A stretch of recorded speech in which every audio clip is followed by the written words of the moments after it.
and every one of you, my highly trained Stratonites, my killers who will not take no for an answer, my fucking warriors who will not hang up the phone until their client either buys or fucking dies!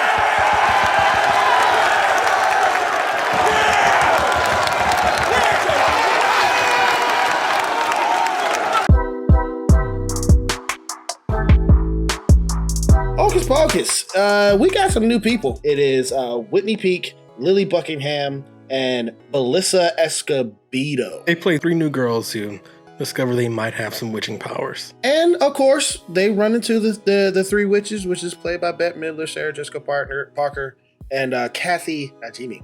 So the movie starts off almost the same as the original, except it's 1653 instead of 1693, and we find our original 3 witches as young girls.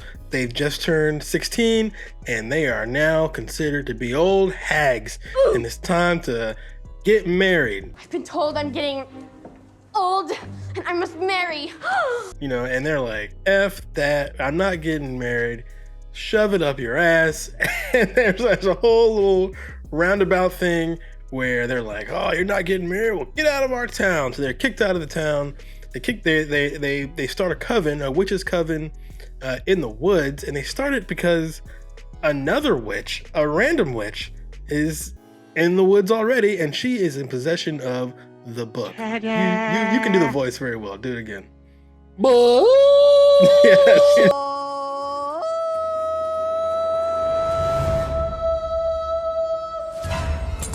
And this witch comes out of nowhere. Mm-hmm. She smells the power within Winifred, and then she's like, you know what?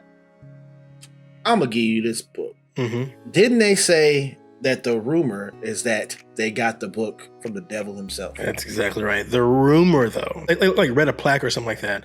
This is the spell book of Winifred Sanderson.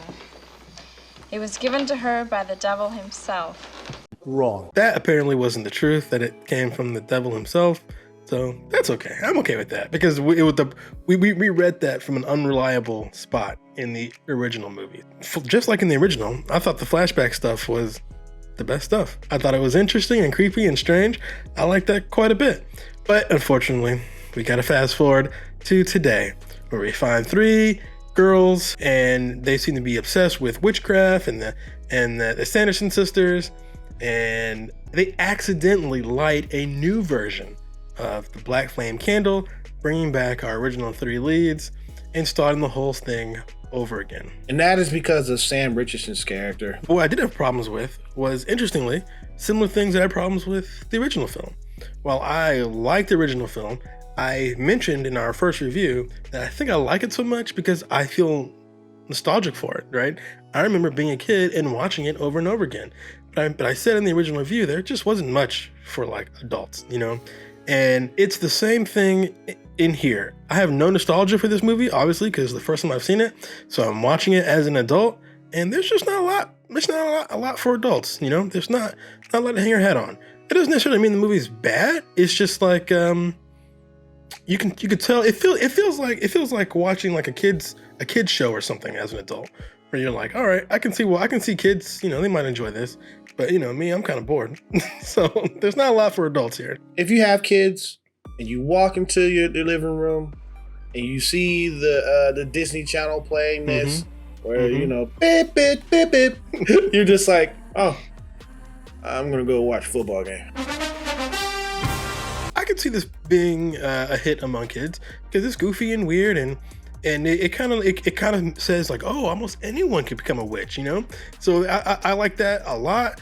And the movie's got like interesting themes about friendship, about the power of friendship and the power of like sisterhood. So I always wondered, I'm like, were the Sanderson sisters like blood related sisters, or are they just like friends? And they never really say, but our new leads, they're not blood related, but they start a new coven amongst themselves through like their friendship, and I think that's cool. And I like that quite a bit, you know. I think if I were a kid and I saw that, I feel like my imagination would be turning, and I would enjoy that. When Winifred was a kid, she was told not to do this spell, this Maxima spell that's going to give all the power to her and be all powerful. But the book basically now has opinions.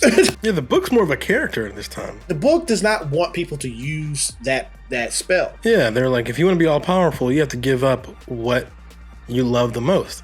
And what she loved the most, even though she yelled and screamed at her sisters, was her coven, her sisters.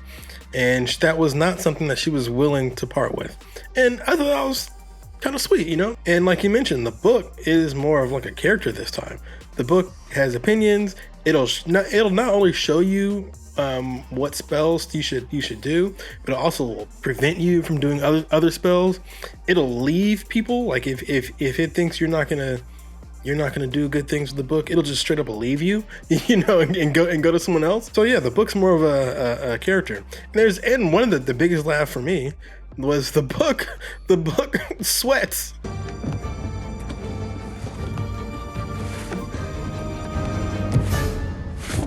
He's like, that's really funny. When we talk about the special effects in this film, I did enjoy the spookiness of how they came in. The lights just went out. Like if that happened in real life in the woods, there was a moon, the lights the stars were there, and it just goes pitch black, bro, I'm freaking the hell out.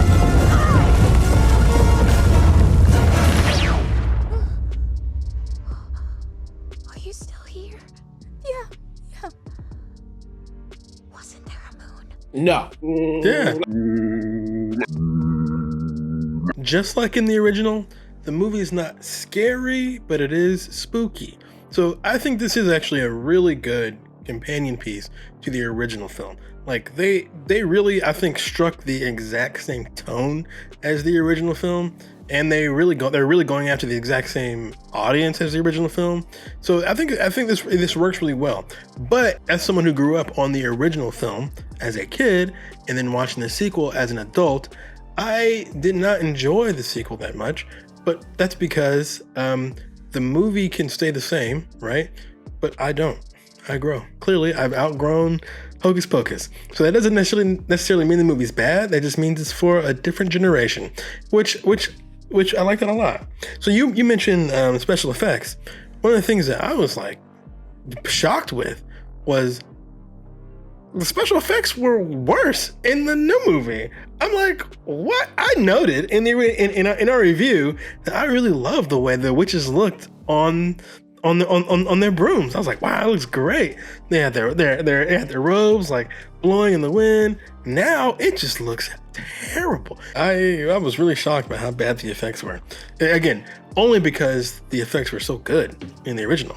Like they regressed. Billy Butcherson is back. Although apparently he never actually technically went away. He was just laying there. He was still alive. He'd been laying in the dirt for like 30 years.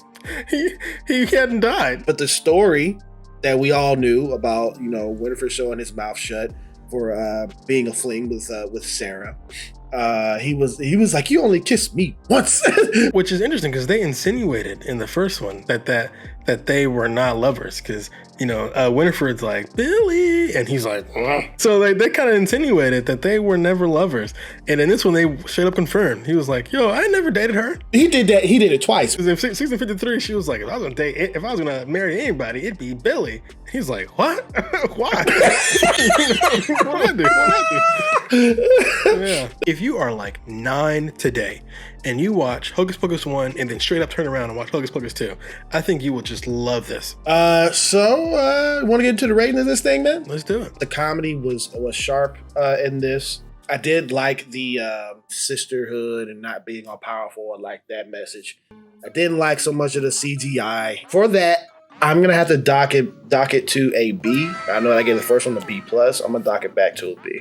Okay, and I'm giving this one, I agree with you. I agree with your B, and I'm giving this one a B-. I liked it more than I thought I would. I liked our 3 new leads as well. I could see a whole new series with those 3 coming out. The only weird thing about them is, while there are 3 leads, only 2 of them hang out together. And the third one is she's kind of got like a side plot and she's disconnected from the other 3 for the bulk of the film. And I feel like that's a shame. I think it'd have been better if we could have all 3 together for more screen time than they actually were all 3 together at the same time.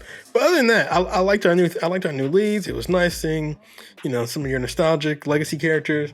But if you are an adult now who grew up on Hocus Pocus 1 and you're just gonna sit down and watch Hocus Pocus 2, don't be surprised if you're a little bored, because this movie's not really for you. It's for your inner child. It's for who you used to be. You know, the 9-year-old that is still living in you somewhere. It's for that person, or a current 9-year-old. It's not really for adults. This isn't like, I don't know, like a DreamWorks film or you know, or anything like that. Yeah, this is purely a kids film, closer to like a Drake and Josh Disney Channel type of tone. But hey, I gave this film a B. Devin gave this film a B-. We do believe if you are a child of you're 9 years old and you have kids that are around 9 years old, go ahead and pop on the first one. Go ahead and pop on the second one. Boom, you got it. But if you're like us and you got bills to pay, go pay bills. That is our rating and review of Hocus Pocus 2. If you liked our rating for this, please hit a thumbs up, all right? Or you can hit a thumbs down, whichever you choose. It is your opinion, but just remember one thing, it is mostly wrong. We see you next time in another spooky video. Peace.